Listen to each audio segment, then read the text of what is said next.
खिलाइए, फोटो ठूस खिंचाइए। ठूस के खिलाएंगे। धीरे से। हाँ, कोनो दिक्कत नहीं है। मम्मी को भी खिलाना है भाई। पूजा खिलाएंगे, हमें खिलाएंगे। मुँह में से छीन तो मम्मी का। आप खिलाना। नहीं, आज इसी का हक बनता है ना, हमारा वाला तो रोज है। नहीं सही बात। इनका हक तो आज ही है ना। एक बिटिया ना हो ना, हम एकदम एक बिटिया लायक हो जाए ना, जरूरी हो एक बिटिया। कितना लंबा सफर आपका रहा, कैसे इस मुकाम तक पहुंचने में, कहाँ कितना आपने क्या तैयारी किया, कैसे कैसे किया? सर, मेरा सफ़र काफ़ी लंबा रहा।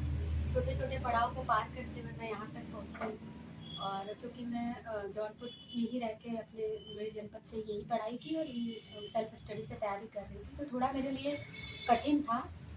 इसलिए मैंने छोटे छोटे अपने टारगेट बनाए। पहले मैंने 2013 से तैयारी शुरू की थी और उस बीच मैं सहायक अध्यापक पद पर क्या कार्य की कुछ दिन। उसके बाद मेरा GGIC LT ग्रेड टीचर के उसमें हुआ, मैंने उसको ज्वाइन नहीं किया। 2017 बैच में मैं समीक्षा अधिकारी सचिवालय के पद पर नियुक्त हुई और उसके बाद तब से मैं वहीं पर कार्यरत हूँ। ये मेरा TCS का 5वां अटेम्प्ट था और चौथा इंटरव्यू, जिसमें मैंने 25वीं रैंक सिक्योर।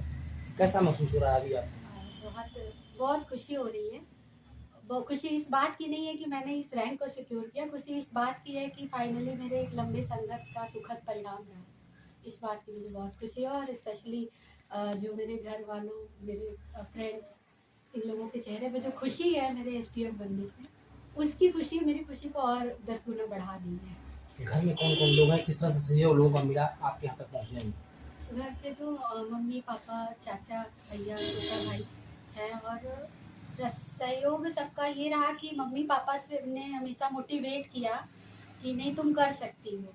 हालांकि वो लोग मतलब पढ़ाई में नहीं कुछ हेल्प कर पाते थे, लेकिन एक जो संबल होता है वही लोग बने कि नहीं तुम कर सकती हो। उन्होंने बहुत हिम्मत दी और गाइडेंस मुझे छोटे वाले भैया मेरे हैं शशि प्रकाश गुप्ता, इस समय अपर जिला सहकारी अधिकारी के पद पर हैं वो, उनसे मुझे गाइडेंस मिला और प्रेरणा भी उन्हीं से मिली थी। पहले वो जब तैयारी करने गए तब मुझे पता चला कि वो SDM की तैयारी कर रहे हैं, उस टाइम में छोटी थी और उन्हीं से मैं प्रेरित होकर मैंने तैयारी शुरू की। गाइडेंस भी मुझे उन्हीं से मिली। जो मध्यम वर्गीय परिवार है जहाँ से आप बिलोंग करती हैं, क्या संदेश देना चाहती हैं, बच्चे कैसे तैयारी करें आज इस महंगाई के दौर में जैसे आपने तैयारी की है? क्या कुछ टिप्स है ऐसे जिससे कि तैयारी करके वो आगे बढ़ सकते हैं? बिल्कुल सर, सबसे बड़ी बात तो महंगाई कभी भी तैयारी के बीच में नहीं आती है। स्टडी मटेरियल सस्ते भी हैं, महंगे भी हैं। हाँ, अगर आप कोचिंग करने की सोच रहे हैं तो हो सकता है थोड़ा महंगा पड़े, लेकिन कोचिंग करना ही एकमात्र इसका साधन नहीं है। जैसे मैंने सेल्फ स्टडी करके तैयारी की, अगर उस तरह से मध्यम वर्गीय परिवार के बच्चे तैयारी करना चाहें तो निश्चित तौर पर वो अपने सीमित संसाधन में ही सफलता प्राप्त कर सकते हैं। इसमें कोई बहुत बड़ी बात नहीं है कि कोई मध्यम वर्गीय परिवार से है तो वो सफल नहीं हो सकता या इस पद तक नहीं पहुंच सकता। और मेरा तो उन लोगों के लिए बस यही संदेश है कि सबसे आप किसी की सफलता से प्रेरणा मत लीजिए, आप उसके संघर्ष से प्रेरणा लीजिए।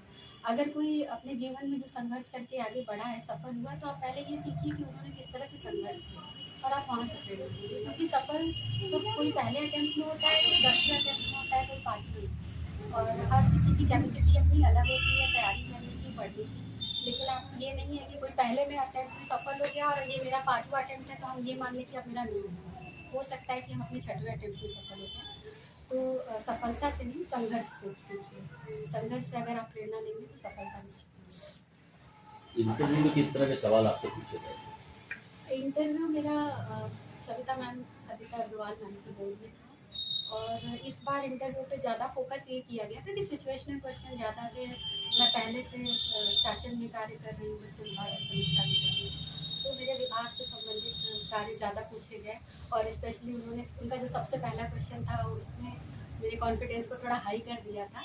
तो उन्होंने सबसे पहला क्वेश्चन ये पूछा कि आप जो है एज ए SDM किसी गांव के स्कूल के लिए या बच्चों के एजुकेशन के लिए जिस तहसील में है वहाँ पे सबसे अच्छा काम आप क्या करना चाहेंगे? अगर आपको वहाँ दिखता है कि टीचर्स की कमी है तो क्या सोल्यूशन होगा आपके स्तर से इसका? तो मैंने उनको सोल्यूशन बताया कि टीचरों की संख्या को समायोजित करके मानक के अनुसार कहीं कम टीचर है, कहीं ज़्यादा टीचर है, तो हम सारे स्कूल का डेटा को कलेक्ट करके हर स्कूल में मानक के अकॉर्डिंग ही टीचर को रखें। जहाँ से ज़्यादा टीचर है वहाँ से टीचरों को ऐसे स्कूल में ट्रांसफ़र करें जहाँ बच्चे ज़्यादा कम टीचर हैं। तो ये एक शॉर्ट टर्म सलूशन है जिससे हम तहसील स्तर पर, ब्लॉक स्तर पर, जिले स्तर पर बिना किसी नीति में परिवर्तन किए लागू करके एजुकेशन को बढ़ाने का। दूसरा क्वेश्चन का ये था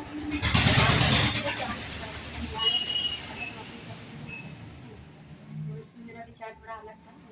मैंने अपना विचार दिया कि नहीं, महिलाएं नौकरी करने पर सशक्त नहीं होती जब तक कि वो अपने डिसीजन खुद ना लेना सीखें।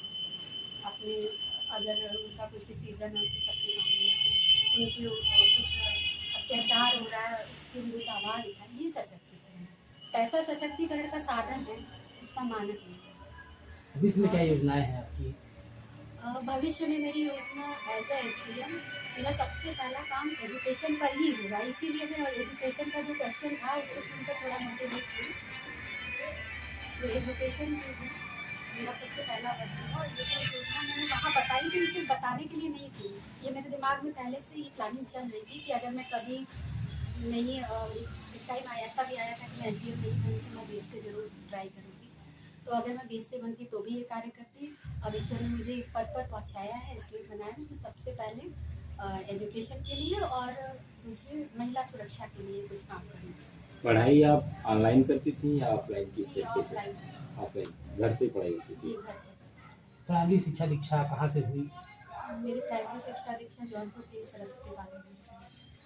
आपके इस स्कूल में आपने पढ़ा, वहाँ के टीचरों को जानकारी हुई इसकी? हाँ, इसकी जानकारी भी हुई, टीचर्स ने फ़ोन करके बधाई भी दिया जिनको जानकारी नहीं हुई थी।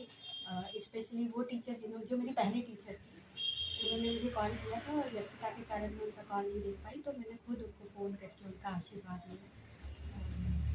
अगर समय मिला तो मैं ज़रूर उनसे एक बार मिलने भी जाऊँगी और इच्छा है मेरी कि मैं अपने टीचर की खुशी देखूँ उनके प्रत्यक्ष रूप से। आप किसी सहेली का भी जिक्र कर रहे थे कि आपके उस टाइम में आपकी सहेली बहुत थी, कौन थी, किस तरीके से आपकी हेल्प करती थी? मेरी फ्रेंड प्रियंका। ये हम लोग मतलब अब ये ईश्वर का आशीर्वाद है कि हम दोनों एक ही दिन पैदा हुए। हम लोग साथ में बर्थडे मनाते हैं अपना, साल भर मिले ना मिले वो एक दिन होता है जब हम मिलते ज़रूर हैं कहीं भी रहें। और सबसे अच्छी बात ये रही कि मेरे इस पूरे सफ़र में मेरी सबसे बड़ी स्ट्रेस रिलीजर रही है ये। जब भी मुझे कोई मतलब परेशानी होती थी, सबकी लाइफ में एक ऐसा क्षण आता है जब उसे लगता है आप सब कुछ छोड़ देना चाहिए, कहीं शांति में भाग जाओ। तो उस टाइम मैं इनके पास आकर बैठती थी और हम 2-2 घंटे बैठ के बातें करते थे और जब बोल देते थे इससे हम अपनी सारी परेशानी, तो मेरा मन हल्का हो जाता था। और ये मुझे सपोर्ट करती थी कि नहीं तुम करो, तुम कर सकती हो, तुम्हारे अंदर क्षमता है, हार मत मानो। तो मेरे लिए सबसे अच्छा उपाय यही था कि जब मुझे टेंशन होता था तो मैं प्रियंका के पास आती थी, सारी टेंशन इनको दे के फिर फ्रेश माइंड से जाती थी घर। अच्छा, आप तो शहर में रहती हैं, जो गांव में लड़कियां हैं जो पढ़ना चाहती हैं उनके लिए वो कैसे तैयारी कर सकती है, क्योंकि उनके पास वो सुविधाएं नहीं हो पाती हैं? गांव में लड़कियों के लिए सुविधाएं अगर नहीं है तो लड़कों के लिए भी, लड़कियों के लिए, सबके लिए ऑनलाइन स्टडी सबसे बेटर सोल्यूशन है।